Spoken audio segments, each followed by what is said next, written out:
Hello and welcome to a new episode of the Cradle News Roundup, your one-stop shop for all news West Asia. My name is Esteban Carrillo. I am the news editor for the Cradle, and I am joined by my colleagues, content creator and writer for the Cradle, Karim Shami, and columnist and editor for the Cradle, Sharmin Narwani. And as usual, before we start, we just want to remind you to please leave a like, to share, to subscribe to our channel, to find us on our social media channels, and to please check out our Patreon, where you can become a supporter of the Cradle and help us continue to do the work that we do here.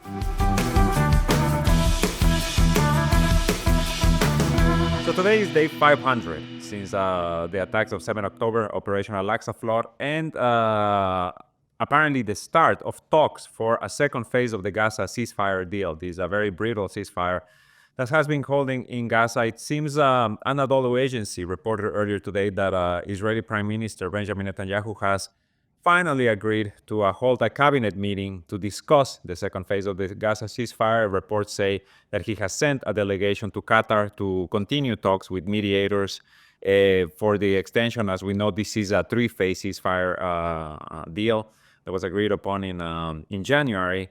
At the same time, he's calling essentially for Hamas to no longer be part of the government, for the release of all the Israeli captives, and also, intense pressure from sectors within his government to simply just reignite the war.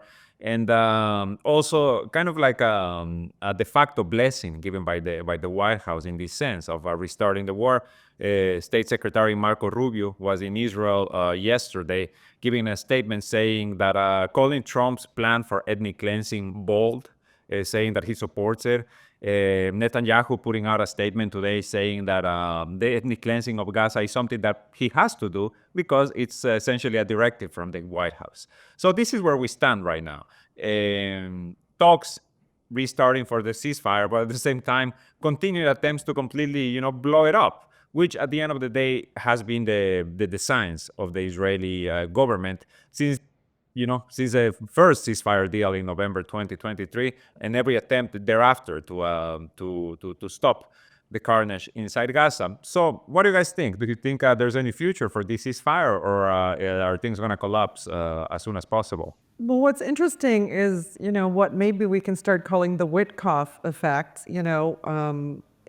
Trump's envoy to these talks and the ceasefires, Stephen Witkoff, when before the ceasefire ever went into effect, basically, the famous phone call where he told the Israelis, "Get ready, I'm coming." Yeah, Shabbat. I don't care about the Sabbath. Yeah. And then all of a sudden the Israelis had a ceasefire, and obviously they'd been holding it up as well. Now it seems a similar situation took place yesterday when Witkoff spoke to the Israelis who have been, according to the Israeli press and Israeli insiders and sources, that Netanyahu is trying to sabotage second phase of the ceasefire. But after this call, Netanyahu immediately called for a cabinet meeting to discuss the start of the second phase of the ceasefire. So Netanyahu is facing some of his own critical situations in relation to these talks. According to Israeli media, Smotrich received promises from the finance minister, received promises from Netanyahu before the ceasefire deal was struck in January that there would be no second stage without the approval of the cabinet, without a cabinet vote. And based on that, he didn't do what Ben Gvir did, which was exit, right? Leave the coalition, yes. Yeah, leave the coalition. Smotrich stuck around for this, and it's based on this promise. So when Witkoff gave Netanyahu marching orders, he moved forward with what he's promised Smotrich, and they're going to have a cabinet meeting tomorrow. Let's see what comes out of that. In the meantime, what's interesting is that Israeli negotiators have headed to Egypt, in advance. It looks like the second stage ceasefire talks will take place in Qatar, but why did the negotiators go to Egypt? Well, first, they have to wait for a decision by the cabinet tomorrow. But secondly, and most importantly, is because of what happened in advance of the prisoner exchanges on Saturday. Basically, Hamas came in hard and said, you're not only violating the ceasefire, here are all the ceasefire violations in terms of deaths, in terms of injuries, and et cetera. And the lack of supplies being allowed, the continued blockade, no tents going in, etc. No mobile Correct. home. Yeah, but that's in fact what Hamas was, why Hamas wanted to postpone the prisoner exchange, is because many things that the Israelis had promised had not come through, including 60,000 mobile homes, okay? The Israelis have been saying things like, oh, they're made out of metal. Metal can be repurposed for use as weapons by Hamas. And Qatar even offered at a higher cost to send wooden mobile homes.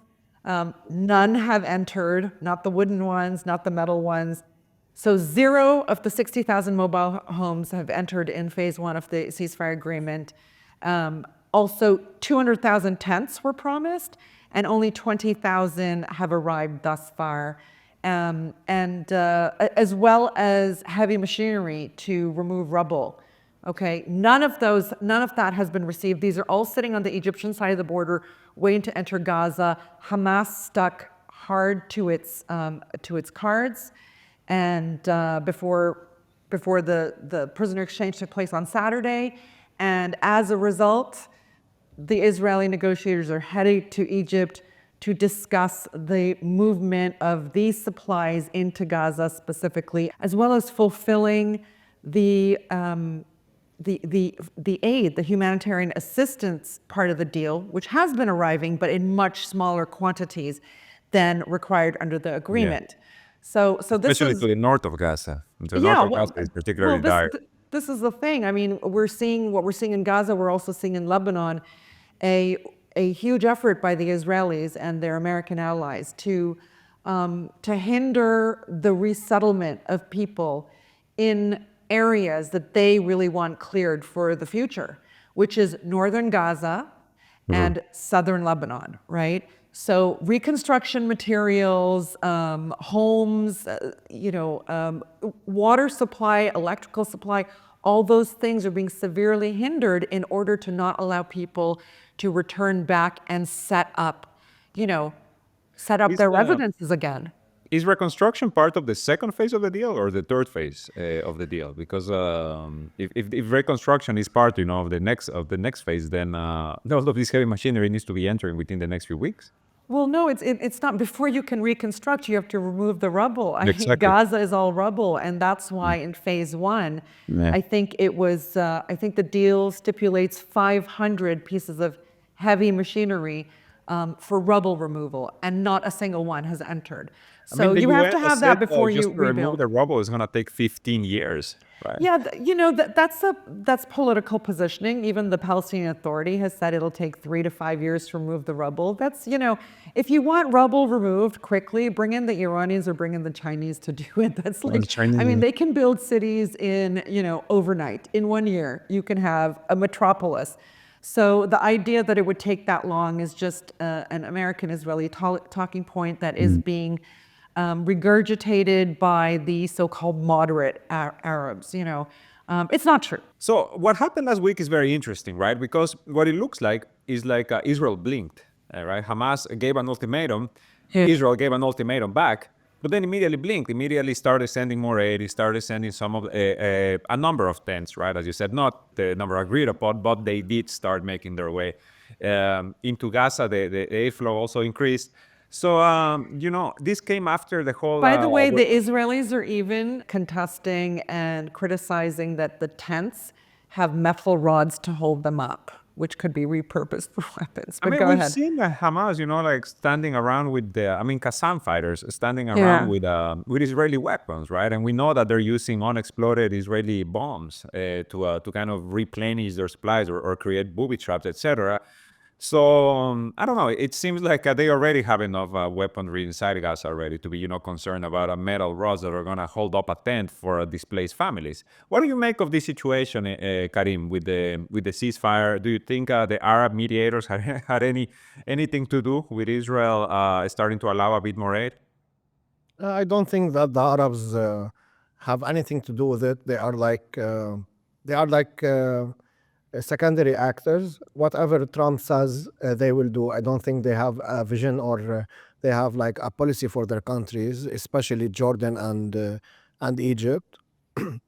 And regarding the rubble removal, as Sharmin said, يعني, maybe 60 years ago, the Americans and the Europeans were the standard, how you construct and how you rebuild. But currently in this era, the Chinese and Central Asian countries, including Iran and other countries, they are much more efficient regarding this. And currently now we entered the second stage of the deal, and we have to wait and to see.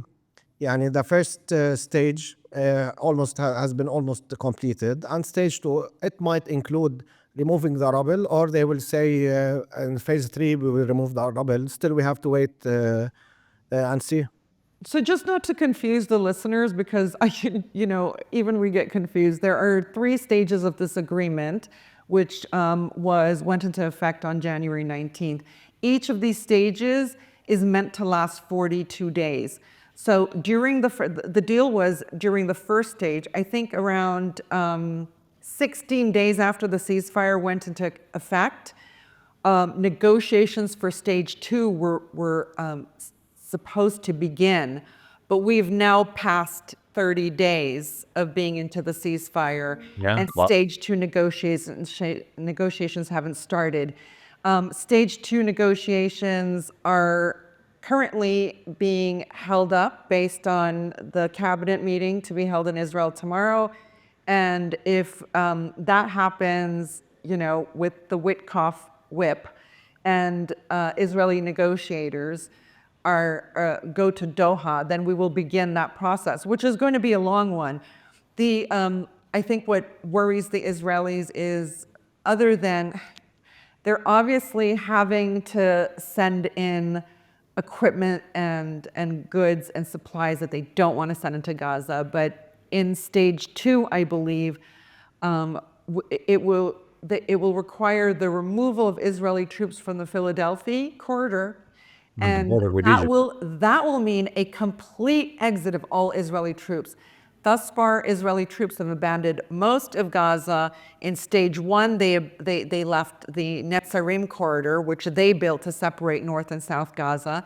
They also handed over the Rafah border with Egypt to the Palestinian Authority, Egyptian and U.S. contractors. And so Philadelphia corridor will actually be the last part of this. I think the other thing Witkoff did, besides push Israel to have this cabinet meeting and have the onus fall on Israel, whether stage 2 goes ahead or not, is he spoke with, on Sunday, he spoke with the Qatari Prime Minister and Egyptian intelligence chief to make sure that they were all on the same page, okay, and push the process forward. So he didn't just speak to Netanyahu, he spoke to these 2 as well. The other 2, the Qataris and the Egyptian, are on board this and ready to move forward once the Israelis are. Karim, I think I disagree a little bit with you on this. Of course, Arab nations and the regimes that exist in the Arab world today don't give a whit about Palestine or Palestinians, but Trump actually has given them reasons to seek a settlement of this issue because he has basically told Arab states that they're going to have to suck up, 2 million plus Palestinian civilians into their populations. That's a no-starter, a non-starter for them. And obviously Egypt and Jordan will want more than any of the other states to work to prevent this. Hence the Arab meeting, I think later this month, maybe around the 28th. 27th, which is such a delay. Why didn't they do it right away? But there is a preliminary meeting of, let me see, I think it's Egypt, Saudi Arabia, Qatar, the UAE, and Jordan that will be held before that to attack this issue. So in fact, Trump has given them a really solid reason to stop this idea of ethnic cleansing of Gaza and to create, to push forth with a ceasefire, ensure the complete withdrawal of Israeli forces and the rebuilding of Gaza so that Palestinians will not be forced to leave. What they fear more than anything is the ceasefire falling apart, Israel rebombing Gaza, which is what Smotrich really wants and has not let us forget. I mean, he's been talking about this since the ceasefire deal, came into effect on January 19th, that we must go back into war. Now, Netanyahu's considerations are domestic as much as his own personal desire to ethnically cleanse Gaza and annex it. He has to consider that Smotrich will walk if things don't go according to his will. And that would mean the collapse of his government, right? If it's Smotrich. It would, but he really can't use that excuse very much. And I'll tell you why, because the Israeli opposition, has said, meaning the political parties in opposition who are outside of the coalition, have said to Netanyahu, don't worry if Smotrich leaves, we will give you cover to finish the ceasefire agreement from start to finish. But that's the thing, right? Netanyahu doesn't want to finish the ceasefire either. He doesn't want that, but however, he cannot use Smotrich as an issue endlessly when a far larger amount of Israeli members of Knesset will fill in the gap of Smotrich and his religious right-wing extremist party. So that's no longer an excuse for Netanyahu now that we know he has an out. Regarding what Sharmeen said, I think maybe the deal is already done between Egypt and Israel and other places. Sisi is willing to take more than 2 million people if Saudi Arabia and you asked him for. He already sold 2 islands, Tiran and Sanafir, for no reason for Saudi Arabia. The same islands thousands of Egyptians died to control in the 70s in the October war between Israel and Syria and Egypt. And he did it. And people might not know, we have the Sinai desert. An Egyptian national can't go there unless he has a permit. So it's very easy to put the Palestinian there, and nobody can see them or even film them. Sorry, welcome to Lebanon. So this is what happens every so often in Lebanon. The electricity goes off. Just for those who haven't seen this happen before in our podcast. Go ahead, Karim. 100%. So I think Sisi, first, he has done this before. And also, Trump warned the Egyptian army that they won't get any aid if they didn't do the deal. And of course, Saudi Arabia is in the middle between them. Netanyahu said that they might go to Saudi Arabia. Saudi Arabia, to prevent this, they will ask Sisi, I will put like billions of dollars there in your banks, and you can't take them.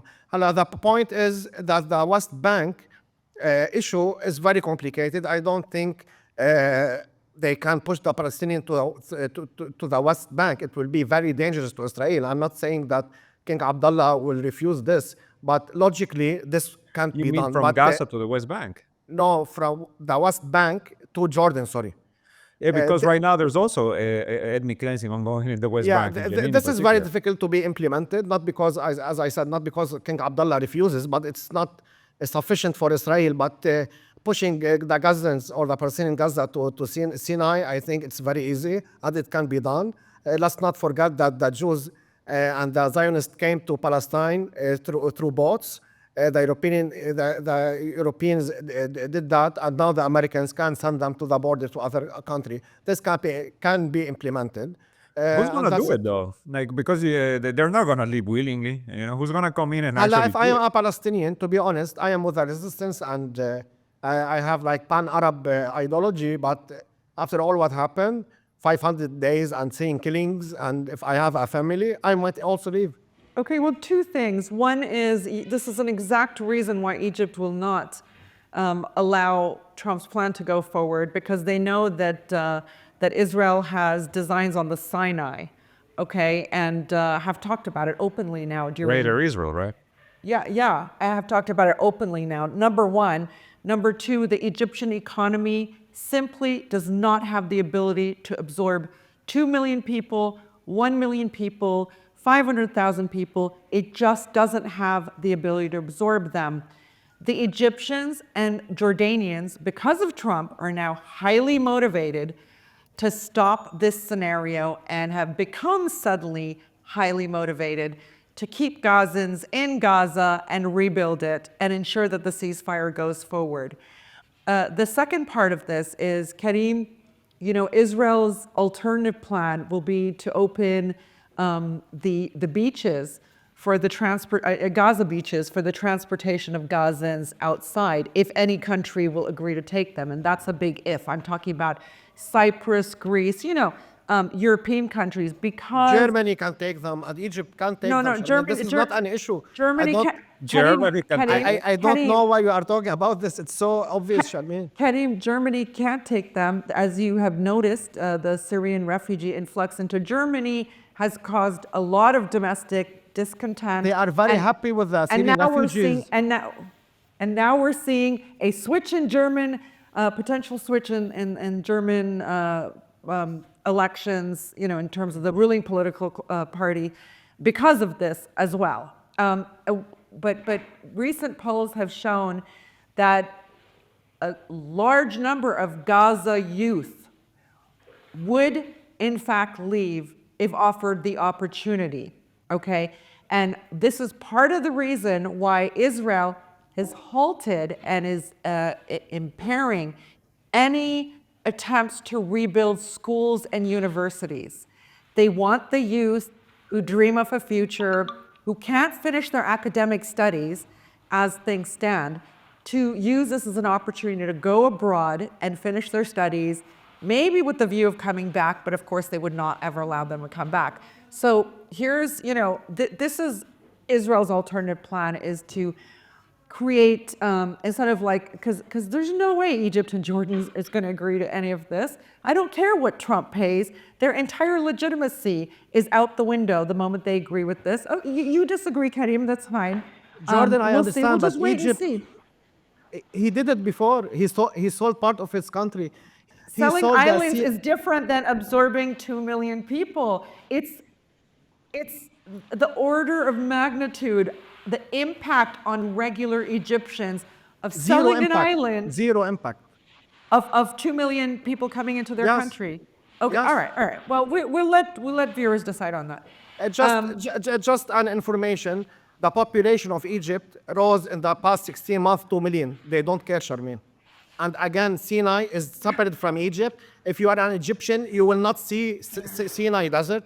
You have to pay money, get a permit, and tell them that you're going to shower or to swim there, and they will think to give you a permit to go there. It's solely for foreigners. I don't know, because Sisi, he was supposed to go to the White House also, like Abdullah, and that image of Abdullah having a bit of And mild he refused. stroke. Yeah, he refused, saying, I will not go, Sisi refused, I will not go until, unless they remove from the agenda this talking point, right? As long as in the agenda is the talking point of Egypt accepting 2 million Palestinians, I will not go. So I think, Karim, I understand your point of view, but at the same time, I feel like there is pushback, right, from Egypt. I think a lot more than from Jordan. And I'm talking about the government here, right? Because when you go down to the people, I don't know, I feel like that's really way more up in the air. Yeah, the Jordanian king went to Washington and sat there making those faces, Complete nervous he has breakdown. this thing of really tightly squeezing his eyes and blinking too much.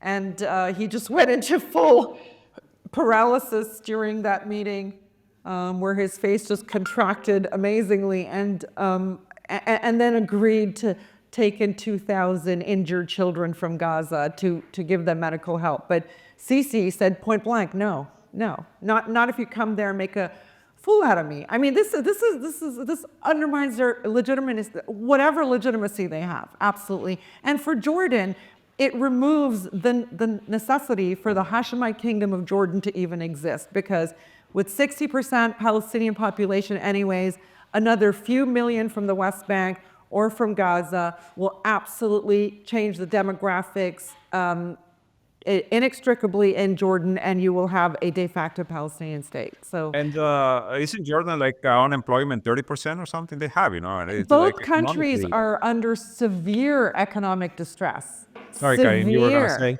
Yeah. I just want to clarify. I'm not saying this. I'm not talking about the deal is done and this what will happen. I'm talking how the Egyptian act and how the Jordanian and the Arabs leader will act regarding to Trump. Hamas can stop this. They can stop it easily, and other groups or they can, like for instance, refuse to hand all the presidents, for instance, they can keep 5 or 6 or whatever until everything is done, and then they hand them. For instance, they can delay this. But if they continue like this, if they release all the hostages in the second phase and they don't have any cards, I don't think this is very far to be implemented. But we have to wait and see. So they're not going to release all the hostages. They know this. They know this very well. I mean, if you look at it, Maybe. Hamas has, the Israelis have so far released 1,135 Palestinian prisoners, including dozens of life sentence prisoners, some, as we know, who have multiple life sentences, in exchange for 19 of its prisoners in Gaza. That is what the numbers are to date. The Israelis estimate that there are 73 Israeli prisoners in Gaza left. That number changes. I've seen, variations of that number. Half of them only are believed to be alive, and those 73 will incrementally be released or released incrementally in exchange for a greater number of Palestinian prisoners. Of course, Israel continues to arrest hundreds of Palestinians every month to jack up those numbers. It's just it's like a sieve, right, on that side. But for sure, Hamas realizes that its major card is the Israeli captives, and it's not going to relinquish its negotiating strength, its one negotiating strength, without being rewarded for it. So I don't believe that in the second phase, all of this will happen unless there are significant Israeli commitments, and you can see it in actions and not just words. So let's move on to the other ceasefire that it's in effect, so to speak, in Lebanon, right? Where Israel is supposed to be withdrawing by tomorrow. Tomorrow is the deadline. As of last week, Israeli leaders were saying we want to extend it until the end of February. We want to stay in 5 points in South Lebanon. The attacks have been ongoing. Just before we started recording this podcast, a new drone strike in the city of Saida, which is just south of Beirut, right? Most of the airstrikes that have been recorded during this ceasefire have been in the south of Lebanon, in villages in the south. Or I think even there might have been one in the city of Tyre, which again is still in the south. But now you're talking about a city that is just about half an hour south of Beirut. But today, the Israeli government is reportedly saying, according to media, Hebrew media, saying that yes, they will withdraw by tomorrow, but they're going to keep troops in these 5 strategic points. So similar to Gaza, right? A ceasefire that isn't really a ceasefire, a withdrawal that isn't really a withdrawal. For their part, the Lebanese government has said, President Joseph Aoun, a friend of the Cradle, has said that he wants, every last Israeli to leave, that he's going to make sure that Lebanon is free of Israelis. And then in regards to the question of he says the Israeli enemy cannot be trusted. The important thing is to achieve the Israeli withdrawal. As far as Hezbollah's weapons, right, which have become a big talking point again in recent days, he says this issue will be addressed within solutions agreed upon the Lebanese. So Lebanon really caught in an impossible situation at this point. And I will get into, what happened last week too with the airport protests and everything else. But as far as the ceasefire, the withdrawal happening tomorrow, what do you guys make of that? I mean, exactly what you say. I mean, the Lebanese state, at least this time, has, as opposed to the first 60-day deadline, has refused to accept a ceasefire extension. They accepted it the first time for an additional, how many days? Was it like 18. almost 3 weeks, 18, right? right? Something like 18. that? 18 days. Okay.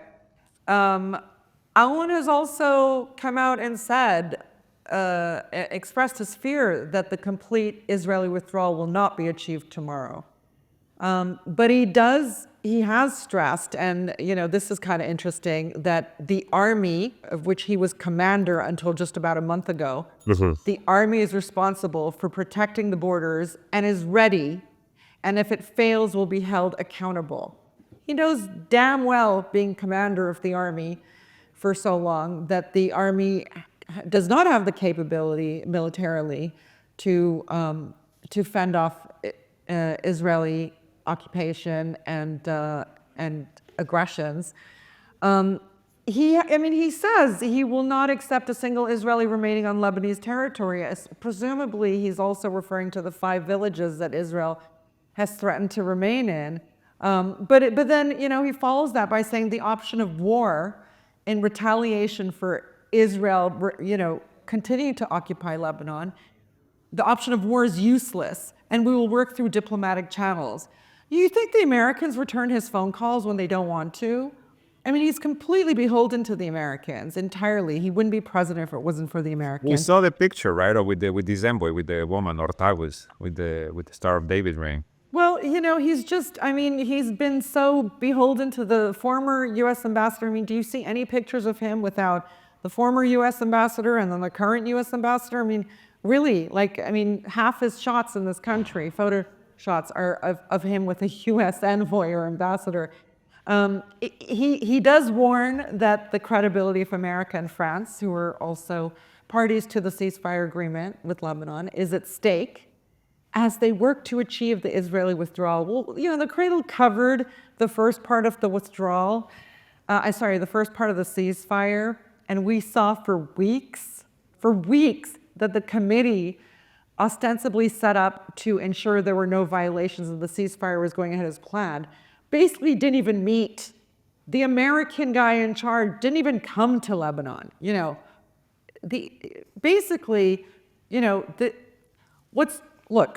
Israelis want to retain,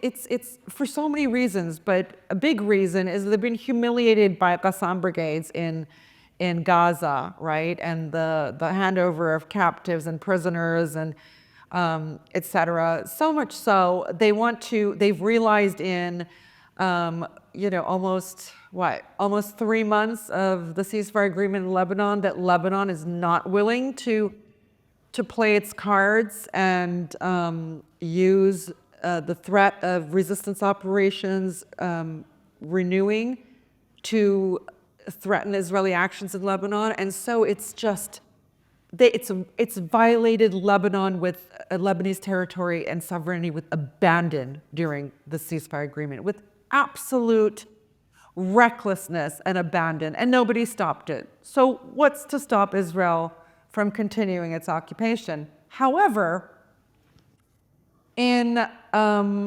6 days, we are going to see the Lebanese turnout for the funerals of Hezbollah's late Secretary General Hassan Nasrallah, and then the very, very short-lived interim Secretary General Hashim Safiuddin. If you have more than 500,000 people turn out, which is the last really, really large turnout a Hezbollah crowd achieved back in 2005, okay? 500,000 Lebanese in a country of 4 or 5 million people showed up for that. If you have a big turnout, all the silence of Hezbollah and its supporters and its allies, it's Christian, it's Sunni, it's Druze allies, it's allied countries in which you'll have many visitors come from maybe Iran, from Iraq, from Yemen, from other places to attend the funeral. That's going to shake up the Lebanon that has sort of risen in, has become super comfortable doing what it wants since the ceasefire began. And Hezbollah took deliberately a back seat, and didn't intervene in this process. That's really going to shake up people to see that kind of crowd, which honestly, in 20 years, Lebanon has not seen. So I think we wait for this funeral to see what kind of impact this will make, because just as Hezbollah's inaction after the ceasefire went into effect emboldened its opposition in Lebanon, the resistance crowd will be emboldened by a big turnout. And they have extended invitations to the President of the Republic, Joseph Aoun, to the Prime Minister, the new Prime Minister Nawaf Salam, even to the head of the Christian Maronite Church. They have extended Hezbollah's extended invitations to dignitaries in Lebanon, officials in Lebanon, and in other countries around this region to attend this funeral. I think the funeral could be a turning point. And of course, there's a lot of soundings now about maybe others trying to cancel the funeral, because, you know, just as I've argued in past podcasts that there's been psychological warfare launched on Lebanese, successful psychological warfare to make them feel that they've been defeated since the ceasefire went into effect, and since Bashar al-Assad's government fell in Syria. This could flip that switch and revive the psychology of the pro-resistance crowd in this country, which I think probably needs it very much. A bit of a shot in the arm. What are your thoughts, Karim? I know you have many. يعني first, if Israel kept these 5 positions, okay, what will Hezbollah do? Because if Hezbollah didn't act, I don't think there's a reason to be Hezbollah in the first place. We support Hezbollah, and we were with Hezbollah as southern people from the south, because they fought Hezbollah, they fought the Israelis, and Israel forcibly withdrew from Lebanon after more than 20 years of occupation because of Hezbollah. And now we are seeing them in full HD in our villages, and this is very painful for me. They have to act. يعني, okay, first they said we don't want to continue the war. I understand that. I was with that. And then they handed everything to the Lebanese government. Okay, I understand that. But phase 1 has ended, and now they extended to phase 2, 18 days. And now they are saying they will remain there permanently. So this is a huge defeat, and this is not nice in the name of Sayyid Hassan Nasrallah. يعني. I don't think Sayyid Hassan Nasrallah will accept to have his funeral and there is occupied forces in Lebanon. That's my opinion as a Lebanese from the south.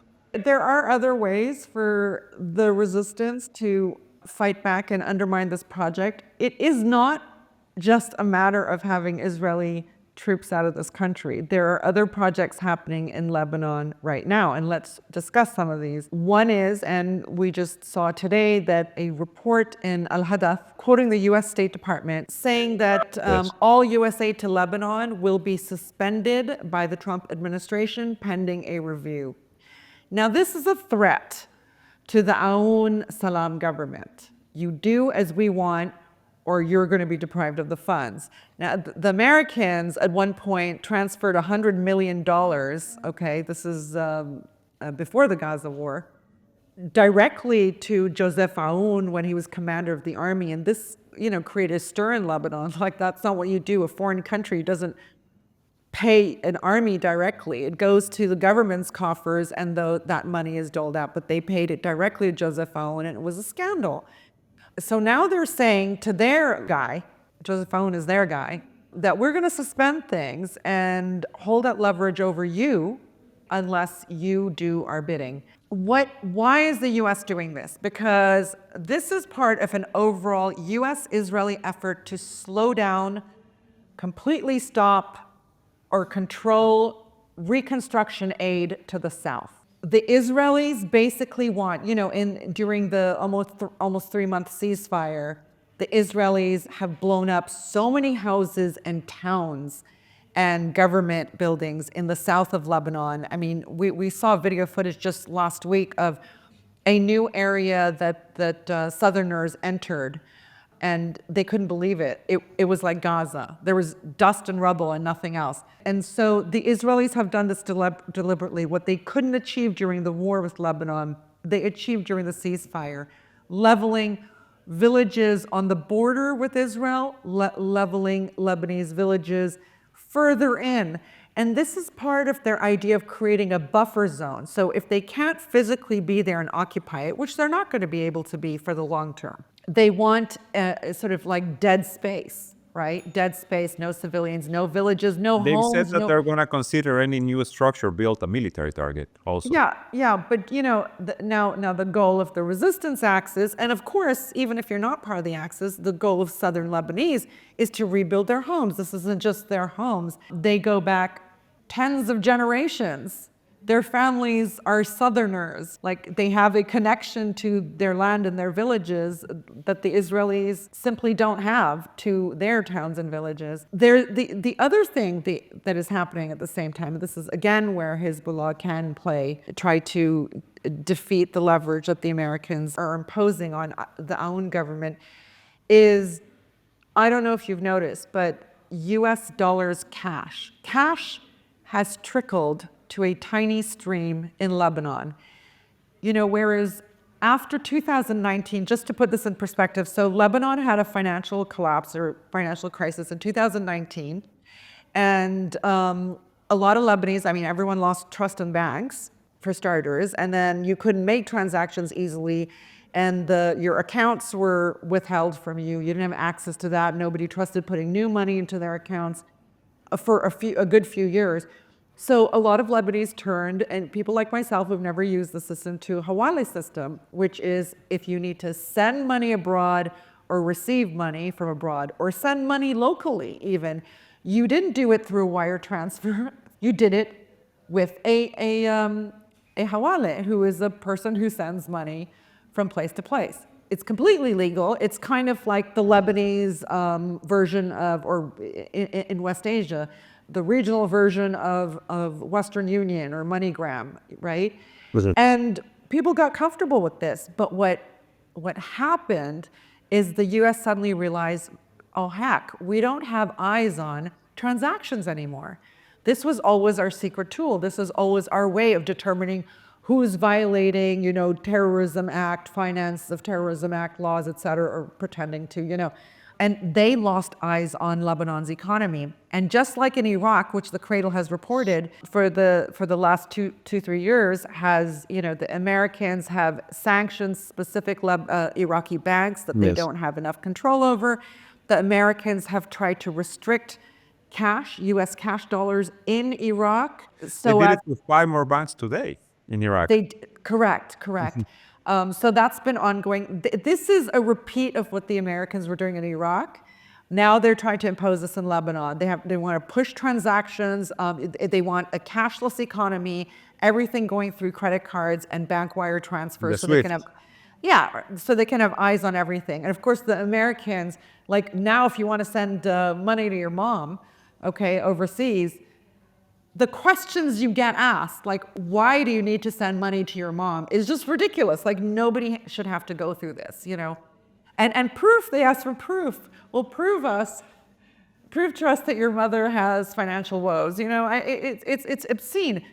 So this is what's happening in Lebanon now. They're trying to squeeze the free flow of cash in this country, and they're trying to restrict foreign aid to the country to ensure it doesn't go to reconstruction. Which brings us to the saga of the Iranian flight, Mohammed Air, that was canceled last week and created such a ruckus in Beirut and outside. Let me just set the stage for viewers, right? So a few dozen Lebanese pilgrims want to return home from Tehran. They come to find out that all of a sudden Lebanon has imposed a ban on Iranian flights, right? And this happens one day after the Arabic spokesman for the Israeli army goes on Twitter and says the IRGC has been exploiting civilian flights to transfer money to Hezbollah with the intent of attacking Israel, right? Like, not if there's money, it's not for reconstruction, as you were saying. No, it's to attack Israel. So these Lebanese citizens get stranded in Tehran. this blows up as a news story. Beirut tries to send 2 planes a day after, right? There's quiet from the Lebanese government, complete silence for like an entire day until they decide we're gonna send 2 of our planes to Tehran. And Tehran says, you know what? No, right? You impose a ban on us, we impose a ban on you. The reciprocity, right, in international relations.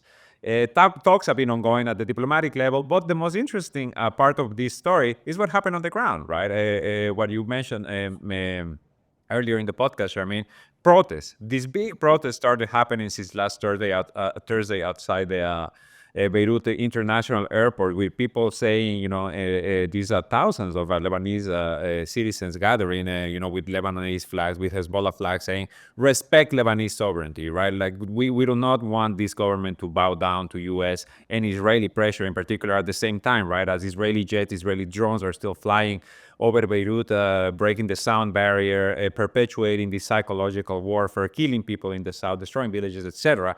So clashes on Saturday, at the very least, from what I saw, the clashes were on Saturday between the Lebanese army and these protesters. So I feel like, Karim, obviously, I think you can tell us a bit more of what has been happening there. Yeah, what happened is that, of course, the Lebanese government, without thinking and without talking to the Iranians or even to the families or even asking how many Lebanese there are in Iran, they decided to halt all the flights from Iran to Lebanon, following, as you said, this tweet.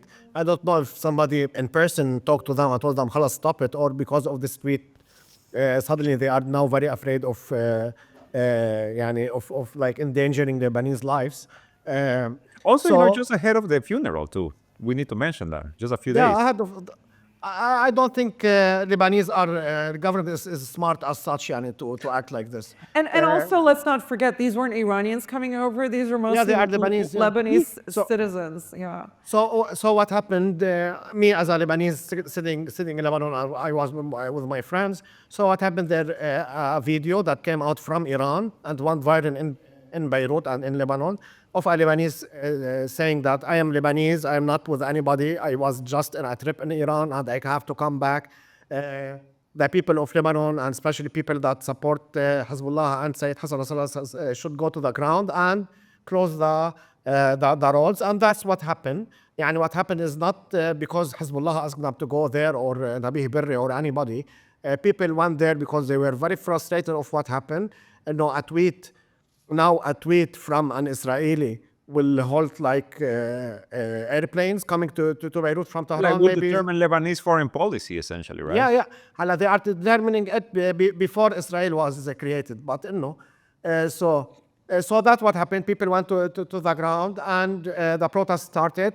And just to give the full image to our viewers, there's only one active airport in Lebanon, and it's in southern Beirut, and it's in a place which is a stronghold for Hezbollah. Just again to remind our viewers, remember the bombs dropping right by the airport, right? When they were bombing the south of Beirut. Yeah, 100%. So the people were able to close the roads. Of course, the new government used the force against these protesters, although all the protests that happened previously in Lebanon, at least after the 2005, nobody did anything to the protesters, but suddenly last week, they were very powerful. Let's put that aside. And then what happened? After 2 days of protesting, a Unifil jeep was passing there. It had officers that were flying back to their countries. And of course, many people saw this Unifil truck, and they attacked the people that were there. They were not Lebanese. They were people from the UN, from Unifil. They set on fire the truck. Yeah, of course, many people, Nabih Berri, the new Secretary General of Hezbollah, the government said, no, they deny what happened, and this is not our people. And they reject what happened. And people they also condemned it, importantly. They condemned it. Yeah, everybody condemned it. And now what's happening, they said that the Lebanon sent already 2 planes, and now they are negotiating with the Iranian government to get these people back. But of course, for me, this is nothing important. What's important is that how they are dictating everything on Lebanon, and especially that today morning there was a military U.S. airplane that landed in Beirut, and nobody know that- from where it came. And if you Yeah. go to the data, satellite imagery, whatever, Yeah. satellite data, there's nothing. It suddenly appeared above Lebanon and it landed. And so that's what happened. And just to go back a little bit, I think Hezbollah should act. He will lose everything because it's very easy now for the government to open a new airport outside of Beirut. Near Tripoli, there's one, and there's one in Bekaa. They will lose this leverage if they didn't know how to act. And of course, they will lose everything. Wait, can you if explain that? Can you explain that? Who will lose previously- leverage? No, who will lose leverage? Explain. Hezbollah will lose leverage. I think this is the biggest leverage that Hezbollah has now in the country. That a vital airport, which is the Lebanese airport, is in their stronghold. Even the And they can location close of, the road. And for instance, you can close the road. Nobody can go in or out from the country. And also, they should act tomorrow. All they will On the lose withdrawal. everything. Tomorrow they withdraw. If Israel didn't withdraw, Hezbollah should attack and should attack heavily on all weapons that they have. If they didn't, at least Naim Qasim should resign. And this is the minimum. Like I think there's other ways to fight this war because There is no other way. Okay, so what I mean is obviously militarily is ideal. You also have to consider whether the resistance is militarily capable right now. We don't know the answer to that. To be fair. And whether they are willing to put southern Lebanese who return to their towns and villages in jeopardy, or whether the southern Lebanese are willing to absorb something like this. I hear from some, absolutely, let's go. I hear from others, no way, I'm done, So these are considerations, but you have to also consider that the Americans have a lot of levers now in Lebanon. And one of the things that I think Naim Qasim spoke about in a speech yesterday was it him or did I see it somewhere else? I don't know. No, he spoke. No, I know he spoke, but this thing about we have about, let's say 500 or so, 500 or 600 administrative posts, like important administrative posts in this country.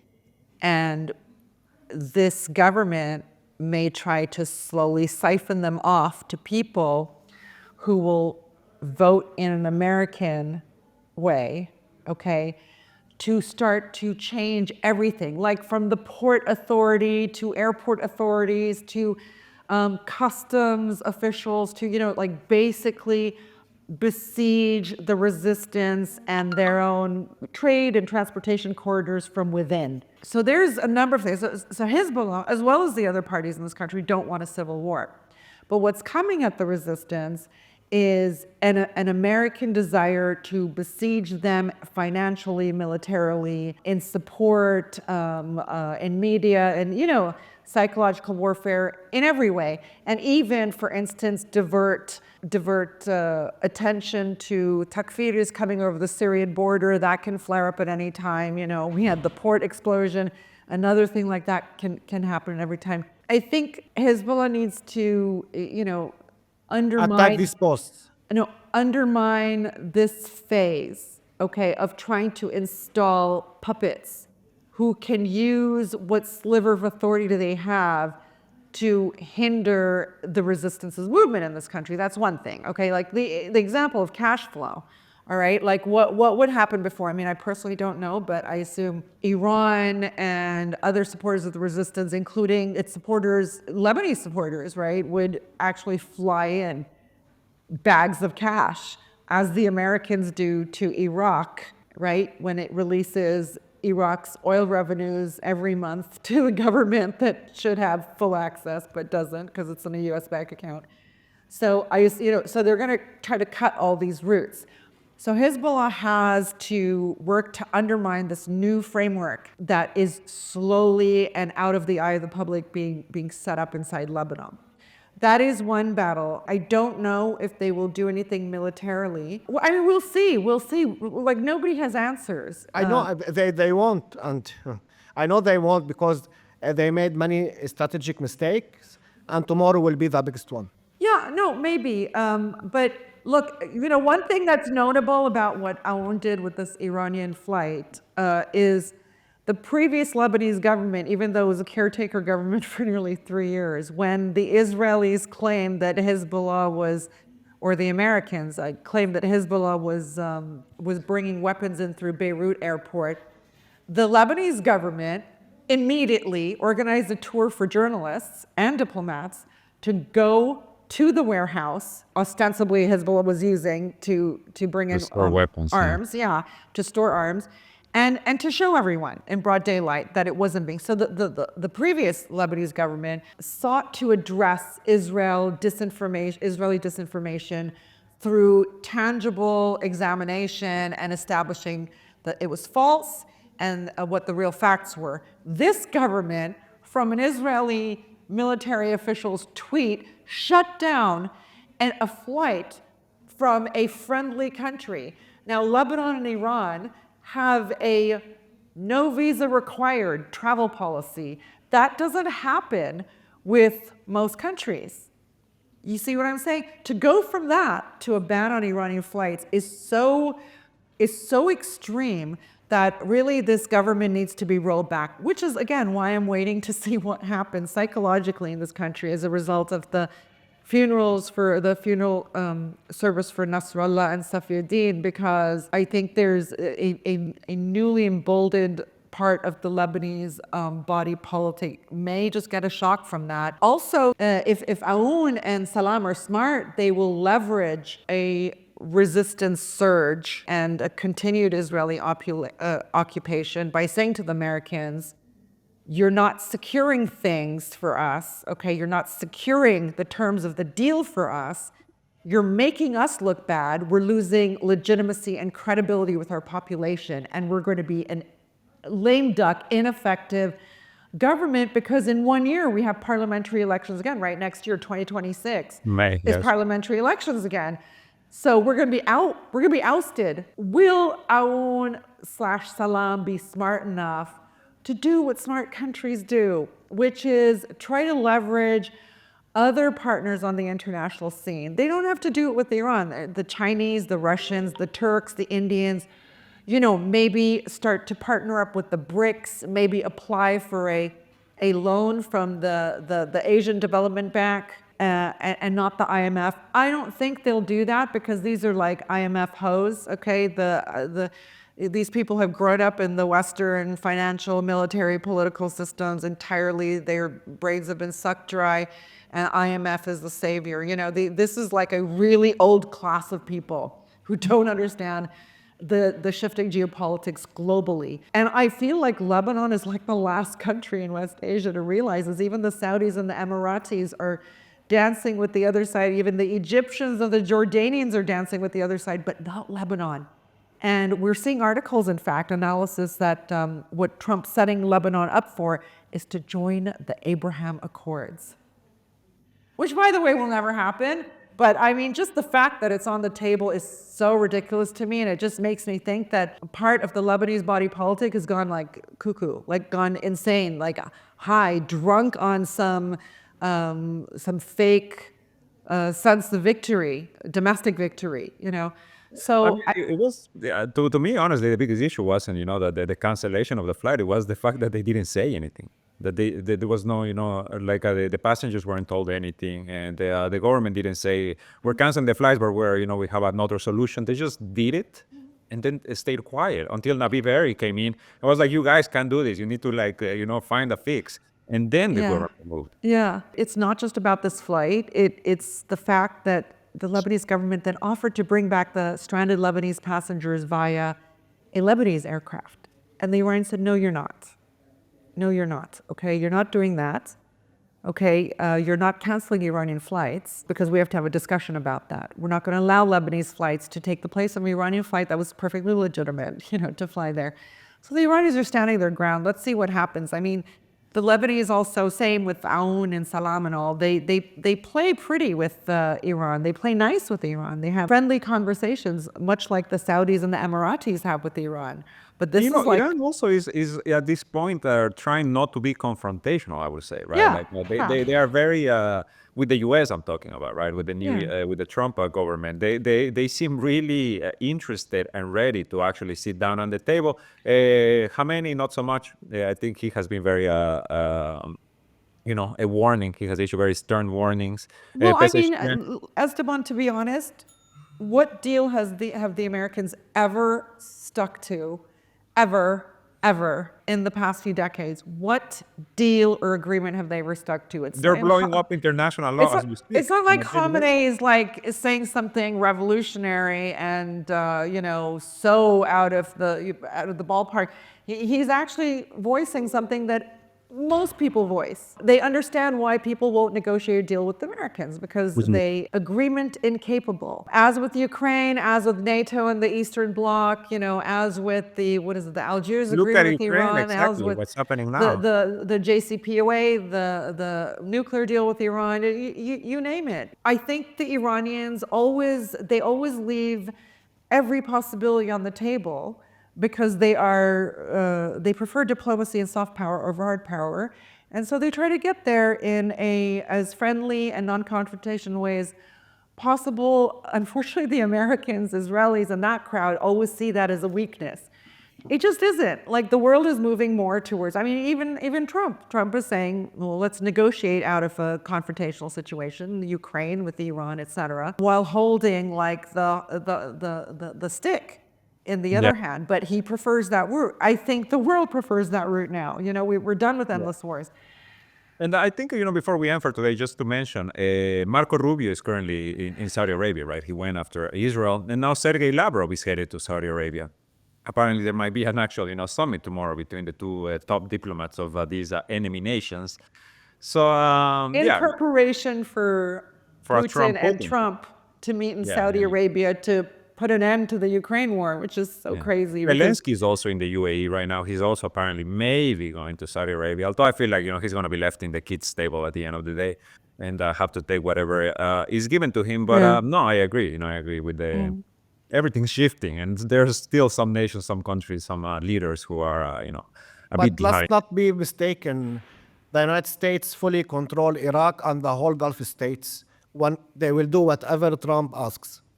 I Iraq? don't want people to be delusional or see them going there or whatever. They will do whatever he asks for without even questioning. They will not do whatever he asks for We will because, see. because these countries, as we've seen with the OPEC Plus, which was at a very, very vulnerable time for the West after sanctions against Russia were imposed and against Russian oil and gas, the OPEC Plus, meaning including Saudi Arabia and the UAE, refused to increase production, energy production per the American demand because they saw it in their own interest to achieve maximum dollar for each barrel of oil and for their gas. And this is when we started to see that traditional American allies in this region were not willing to shoot themselves in the head. This is a difference, okay? They're not willing to shoot themselves in the head. And having gone through that successfully and not been subject to a nasty American retaliation, also saw that they can test these waters when it comes to their own perception of vital national security and economic interests. They will challenge the Americans, and they will do it en masse, in blocks, individually. They have leverage now that they didn't before, which includes the Chinese Belt and Road Initiative, which includes other corridors. The fact that they continue to trade with the Russians, and there's even during the sanctions, et cetera. The fact that India will continue and China will continue to buy oil and gas from Iran. Despite these things, there's a lot that has transpired in the 4 years of Joe Biden since Trump's first administration. He will not find, quote unquote, the Arabs bending to his every will. Just a historical fact, Saudi Arabia never said no to any Republican president since 1923, since their creation. And yet we constantly talk about the cradle, that times are changing. These are seismic changes, that we're moving from a world of to multipolarity. And yet you still think that nobody is going to break out of this prison. I just gave you the example of where I know, I don't the think Saudis and the Sharmeen- Emiratis did this to the Americans during the OPEC Plus, refusing to increase production. That's an example. I gave you 100 years of examples. They No, never no, said no, no. no This to a is the Republican. point. This is the point. When times are changing, your history lesson doesn't matter as much. I'm saying times are changing. One thing I want to, I've constantly said, and I never see it in people's analysis of where like the Gulf relationships, countries' relationships with the Americans are assessed, or analyzed. And that is the generation shift, right? Instead of the old sons of, when you move and skip to an entirely new generation, these young Saudis and Emiratis and Qataris have not been brought up like their grandfathers, subservient to the then British-dominated and US-dominated worlds in which they took orders. These young brats have grown up in a world where if they want someone's heads chopped off, because they didn't cook the food right, they can have that done. They are arrogant. They don't consider themselves beneath the white man, in many respects. They think their visions, being besieged by its neighboring states, right, that the US will not come to their aid. In the end, having fully realized that, they are expanding their horizons and keeping in check and researching alternatives to everything. That is happening. Elon Musk, I just watched a video where he's talking about like, you hate China. You don't hate China. You didn't care about China. You're now suddenly subjected to an onslaught of information about China replacing every single one of the American, Korean, Japanese, German, British, French companies that owned their vertical spaces, in financial and economic and Sharmeen, I manufacturing don't know why sectors. we went there. Hold Why on, we went there? I want to say, Okay. he said, and then he detailed how in every single sector, from making ballpoint pens, just the tip for ballpoint pens, to the turbines not the turbines, the massive, gargantuan, multi-story building like drills that drill underground for making subway stations. China's replaced all of this as a fraction of the cost. So what, Sharmeen? What I'm saying is, It has no sense. no, Sharmeen, in it, he also describes how China has penetrated traditional, all American, all European markets. Once that dam has broken, and people see, and he said, like in West Asia and these parts in Africa, they're buying Chinese now. That dam hadn't been broken. I'm saying there's so many mental barriers that have been broken by U.S. inaction, U.S. pressures, U.S. sanctions, non-competitive U.S. Goods and services, with with other centers rising, China, Turkey, Indonesia, India, etc. So that is part of the seismic shift. If you think the Saudi and the Egyptians are going to take marching orders, I don't think that's the case anymore. I do think Jordan is in a tighter situation. I will give you that. But Jordan's red line will be anything that seeks to create a Palestinian state. So Trump's not even going to win on that one. okay, a very fast comment. Whatever you said about China doesn't apply because there is no geopolitical ideology for China. I can buy from China $10 trillion and China will not tell me, sign with Israel, don't sign with Israel, help me to occupy Iraq, help me to bomb Lebanon. So this doesn't apply and doesn't say anything. In the 80s and the early 90s and to the mid-90s, Japan used to manufacture everything, and it has zero ideology in geopolitics. Karim, all politics, The same thing, all politics, including imperialism and colonialism, stems from economics. All of it. The U.S. has a 30-something trillion dollar debt. People are buying Chinese, people are buying Indian, people are buying Turkish. People are buying from all countries. Africa is starting to become a producer of Buying things. what? Everything. Replacing. Listen, like I said, what we saw in the Syrian war is that we saw Russian military hardware. We saw Russian fighter jets. We didn't know about these things till the Syrian war. You know how many orders come in for these things now? Oh my God, Iranian drones. The Russians rushed to buy Iranian drones. But we're talking about Saudi Arabia. Sudan making relations with Israel, cutting off relations with Iran. Same government switches months later to buy Iranian drones. What I'm saying is when options are available and people are in a tight spot, they're not so afraid of the unipolar bully anymore. They have options, okay? So let's just leave it there because we're not going to resolve this. And I don't know why we argue all the time. Honestly, we I'm don't not arguing. argue. We don't argue off screen. I'm not shifting the subject. The only thing Karim and I argue about is what to order for our meals. I know, but I'm talking No, about but Saudi Arabia. For you, it makes for you an think that they can take independent decisions. For me, they will never take it. They will never, unless Al Saud are the top of the country, they can't do it, Charmaine. Okay. They are infiltrated. Their army is American. Their airplanes are American. Their ships are American. Their trains are American. These are the important things. Their transactions are American.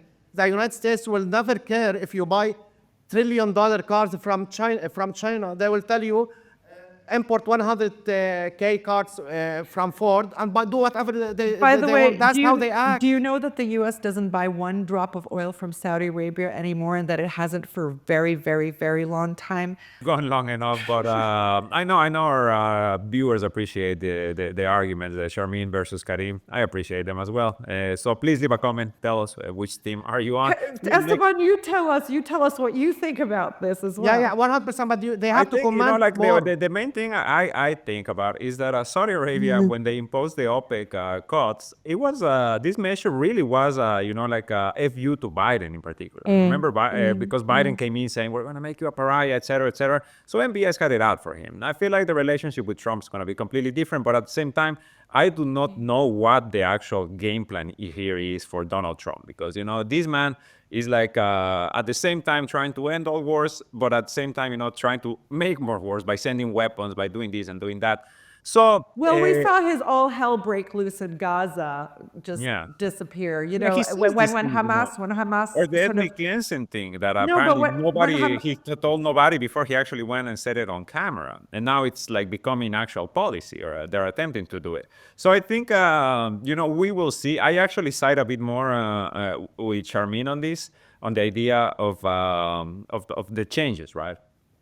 But I understand Karim's point, because the Gulf countries, they really are, like trying to get the highest bidder, essentially. Like, which side is gonna be better here? They're playing both. So it's like Turkey.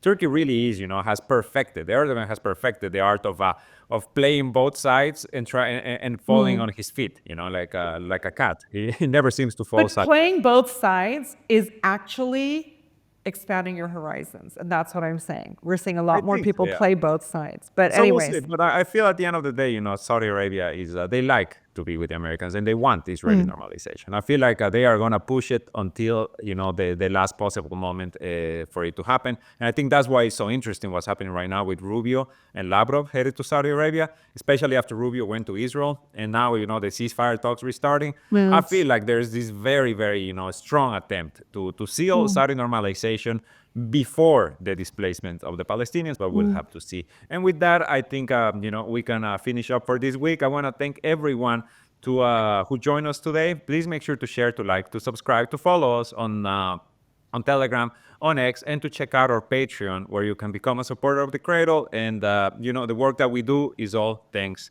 to you guys. For the Cradle News Roundup, my name is Esteban Carrillo. I have been joined by Karim Shami and Charmaine Narwani.